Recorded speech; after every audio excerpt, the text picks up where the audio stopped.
Hi மக்களே! Welcome to my channel. Last வீடியோல கோயிலுக்கு போயிருந்தோம் இல்லையா? ஸோ அதோட கன்டினியூஷன் தான் இந்த வீடியோ. சாமி கும்பிட்டு ஹோட்டலுக்கு கிளம்பிட்டோங்க. ஏன்னா மார்னிங்லேருந்து சாப்பிடவே இல்ல. எல்லாருமே விரதமா இருந்தோம். ஸோ அதனால ஹோட்டலுக்கு போயாச்சு. போயிட்டு ஆர்டர் குடுத்துருந்தோம். ஆர்டர் வர வரைக்கும் இந்த ஆம்பியன்ஸ் எல்லாம் பார்த்துட்டு இருந்தேங்க. அப்பதான் அந்த கோவிலோட ஃபோட்டோஸ் மாதிரியெல்லாம் ஒரு ஃப்ரேம்ஸ் வச்சிருந்தாங்க. டிஃப்ரெண்ட்டா. எப்படா ஃபுட் வரும்னு வெயிட் பண்ணிட்டே உட்காந்துருந்தோங்க. அது என்னன்னு தெரியல. இந்த ஹோட்டல் போனா தான் ஓவரா பசிக்கும். வீட்ல இருக்கப்ப எல்லாம் பசிக்காது. ஆர்டர் பண்ணதையெல்லாம் ஷேர் பண்ணி சாப்பிட்டு முடிச்சுட்டு கிளம்பிட்டோம். கிளம்பும்போது தான் ஐஸ்கிரீம் இருந்தது. அத நான் பார்த்துட்டு விடுவேனா? சரி யாருக்கு என்னென்ன ஐஸ்கிரீம் வேணும்னு எல்லாத்தையும் கேட்டேன். அவங்களுக்கும் எடுத்து குடுத்துட்டு, எனக்கு மட்டும் 2 ஐஸ்கிரீம் நான் எடுத்துட்டு நேரா காருக்கு போயிட்டேங்க. நான் இங்க சாப்பிடல.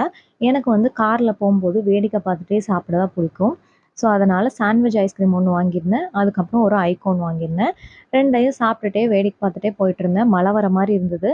அப்படியே கொஞ்ச நேரத்தில பார்த்தோன்னா, செம மழை புடிச்சிருச்சு. செம்மையா இருந்தது. ஐஸ்கிரீம் சாப்பிடவும், அந்த மழைய ரசிக்கவும். இந்த மாரி எக்ஸ்பீரியன்ஸ் உங்களுக்கு இருக்கான்னு மறக்காம கமெண்ட்ல